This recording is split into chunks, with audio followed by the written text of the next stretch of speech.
আজ যে সমস্ত কথাগুলো বলবো তার কোনোটাই আমার নিজের কথা নয়। গোটা বিশ্বের বিভিন্ন পত্রপত্রিকা, print media, electronics media, internet, এই সমস্ত জায়গা থেকে সংগৃহীত তথ্য, সেই তথ্যগুলো আমি পরিবেশন করছি শুধুমাত্র সাধারণ মানুষকে সচেতন করার জন্য। আমরা এমন একটা অবস্থানে আছি যেখানে গোটা বিশ্ব করোনা ভাইরাসে আতঙ্কিত এবং বিব্রত।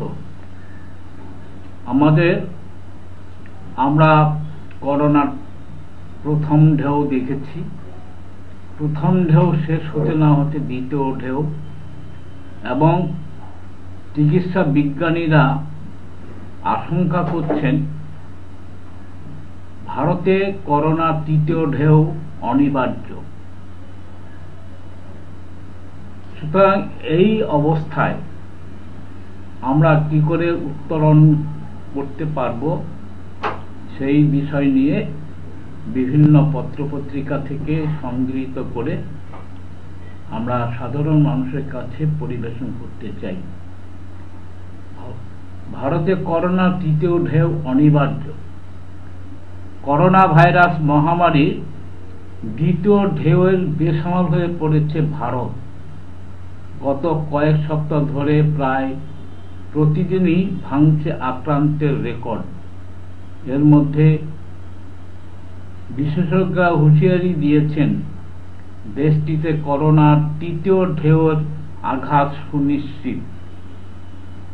গত কয়েকদিন আগে ভারতের কেন্দ্রীয় বিজ্ঞান উপদেষ্টা ডক্টর কে বিজয় রাঘবন গণমাধ্যমের সামনে বলেন, যে হারে ভাইরাস ছড়িয়ে পড়েছে তাতে ভারতের তৃতীয় ঢেউ আসতে বাধ্য।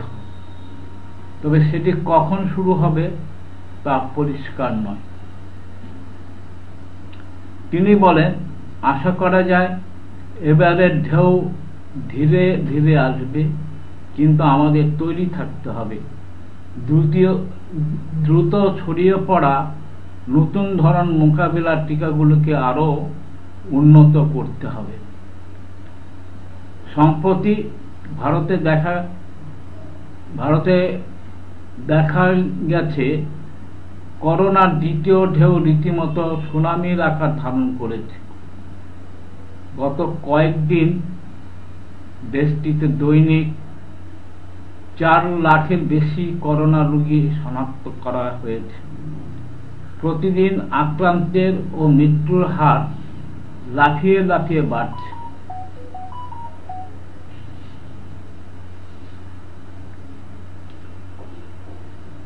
রোগীর চাপ সামলাতে এর মধ্যে হিমশিম খাচ্ছে দেশের বিভিন্ন রাজ্য। বিশেষ করে হাসপাতালগুলোতে করোনা রোগীদের জন্য প্রয়োজনীয় অক্সিজেন সংকট ভয়াবহ আকার ধারণ করেছে। বিশ্ব স্বাস্থ্য সংস্থার হিসাবে গত এক সপ্তাহে বিশ্বের যত মানুষ করোনা পজিটিভ শনাক্ত হয়েছে তার প্রায় অর্ধেক বেশি পাওয়া গেছে ভারতে। দেশটিতে এ পর্যন্ত মোট করোনা রোগী শনাক্ত হয়েছে 2,06,65,148 জন। মৃত্যু হয়েছে 2,26,188 জনের। এই পরিস্থিতিতেও সেখানে করোনার টিকা পেয়েছে প্রায় 16,04,94,000 মানুষ।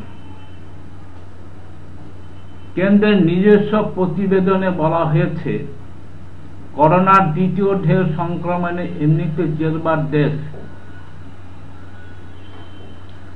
আর এবার আসতে চলেছে করোনা তৃতীয় ঢেউ, অর্থাৎ করোনা থার্ড ওয়েভ। কেন্দ্রের শীর্ষ বিজ্ঞান উপদেষ্টা ডক্টর কে বিজয় রাঘবন জানান, করোনার তৃতীয় ঢেউ অবশ্যম্ভাবী, কোনো মতে আটকানো যাবে না। তবে উপায় একটাই, ভ্যাকসিনের উন্নতি ঘটানো। করোনা নতুন প্রজাতির সংক্রমণ ঠেকাতে দরকার উন্নত টিকা। যদিও ঠিক কোন সময় দেশে তৃতীয় ঢেউ আসতে পড়বে সে ব্যাপারে এখনো নিশ্চিত কিছু জানা যায়নি।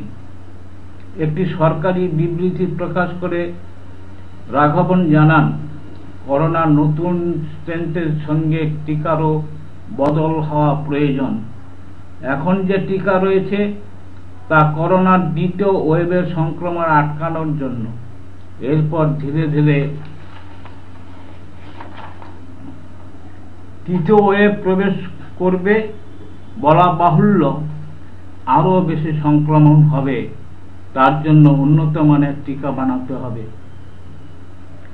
প্রসঙ্গত, করোনার ডাবল মিউটেন্ট অর্থাৎ দ্বিতীয় রূপান্তর হয়েছে, ভাইরাসটি আরও সংক্রামক হয়েছে। মৃত্যু বাড়ছে দেশে, ছড়িয়ে পড়েছে বিদেশে। ভারতীয় স্ট্রেন নিয়ে নিত্য নতুন উদ্বেগ বাড়ছে, কিন্তু তার মধ্যে করোনার তৃতীয় স্ট্রেন মিউটেন্ট হওয়ার আশঙ্কা কথা শোনা গেল।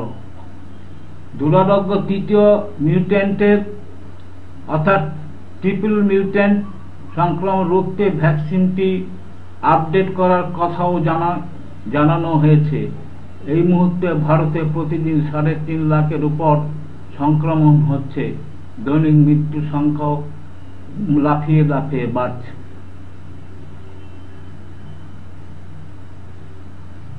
করোনার দ্বিতীয় ঢেউয়ের কারণ সম্পর্কে সচেতন না হলে সামনে আবার করোনার তৃতীয় ঢেউ চলে আসবে এবং তৃতীয় ঢেউ আরো ভয়াবহ হয়ে দেখা দিতে পারে।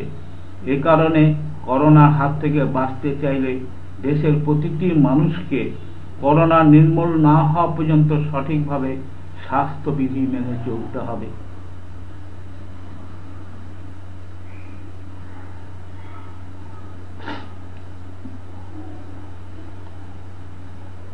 দেশে প্রাণঘাতী করোনা ভাইরাস সংক্রমণের দ্বিতীয় ঢেউ চলছে।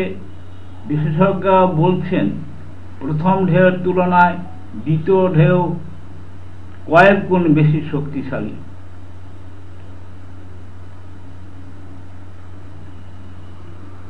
স্বাস্থ্যবিজ্ঞানীদের মতে স্বাস্থ্যবিধি না মানার ফলে দেশে দ্বিতীয় ঢেউ আসার কারণ হিসাবে তারা ব্যাখ্যা করেছেন। এখন তৃতীয় ঢেউয়ের যে আক্রান্ত না হই সেজন্য সবাইকে সচেতন হতে হবে। করোনা বিস্তার রোধে বিয়ে, জন্মদিন, যে কোনো সামাজিক অনুষ্ঠান বন্ধ করতে হবে। জনসমাগম নিরুৎসাহ করতে হবে। সব ধরনের সভা সমিতি সীমিত করতে হবে। করোনার উৎপত্তি হতে পারে এমন স্থানসমূহ এবং পর্যটন বিনোদন কেন্দ্র বন্ধ করতে হবে।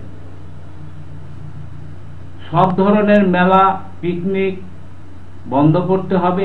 এভাবে কিছুদিন চললে আশা করা যায় সংক্রমণ হার কমে আসবে।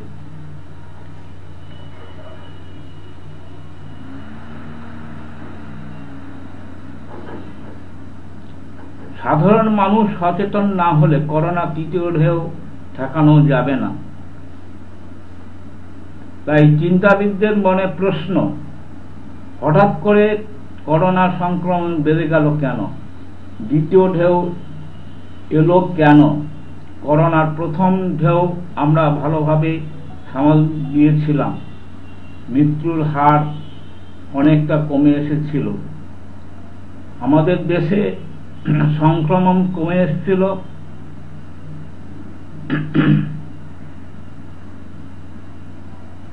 হঠাৎ করে সেই সংক্রমণ এবং মৃত্যু হার লাফিয়ে লাফিয়ে বেড়ে গেল।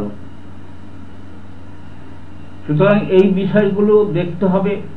বিষয়গুলো আমরা যদি চিহ্নিত না করতে পারি তাহলে আমাদের আবার তৃতীয় ঢেউয়ের জন্য অপেক্ষা করতে হবে। আমরা আবারও করোনার তৃতীয় ঢেউয়ের আক্রান্ত হতে পারি। সুতরাং সেই দিনটা যাতে না আসে সেদিকে খেয়াল রাখতে হবে। এই যে আমরা বেসামাল ভাবে বিভিন্ন জায়গায় ঘোরাফেরা করলাম, মাস্ক পরলাম না, সামাজিক দূরত্ব বজায় রাখলাম না, যার ফলে আমরা দ্বিতীয় ঢেউয়ে আক্রান্ত হলাম। একই কাজ যদি আমরা আবারও করি তাহলে দেশে আবার তৃতীয় ঢেউ আসবে। আমরা আর কত চিকিৎসা দেব, হাসপাতাল আর কত শয্যা বাড়াবো, কত হাই ফ্লো নেজাল ক্যানেল দেব, আমরা কত অক্সিজেন ব্যবস্থা করব। হাসপাতাল তো আর রাতারাতি বৃদ্ধি করা যায় না, হাসপাতালের বেডগুলো রাতারাতি বৃদ্ধি করা যায় না। দেশে যুদ্ধকালীন তৎপরতার সঙ্গে হাসপাতাল এবং বেডের সংখ্যা বাড়ানো হয়েছে, কিন্তু তারপরেও যদি সংক্রমণ বাড়ে তাহলে সেই জন্য আমাদের সবাইকে সচেতন হতে হবে। আমরা সবাই চাই করোনা থেকে যেন আমরা রক্ষা পাই। আশা করি আমরা যেন স্বাভাবিক জীবনে ফিরে যাই, আমাদের জীবনযাত্রা যেন ভালো হয়, আমাদের যেন পুষ্টিকর খাওয়া দাওয়ার ব্যবস্থা থাকে। সেই জন্য আমরা করোনার তৃতীয় ঢেউ থেকে উত্তরণের জন্য এখন থেকে আমাদের স্বাস্থ্যবিধি মেনে চলতে হবে, সামাজিক দূরত্ব বজায় রাখতে হবে এবং নিয়মিত স্যানিটাইজার করতে হবে।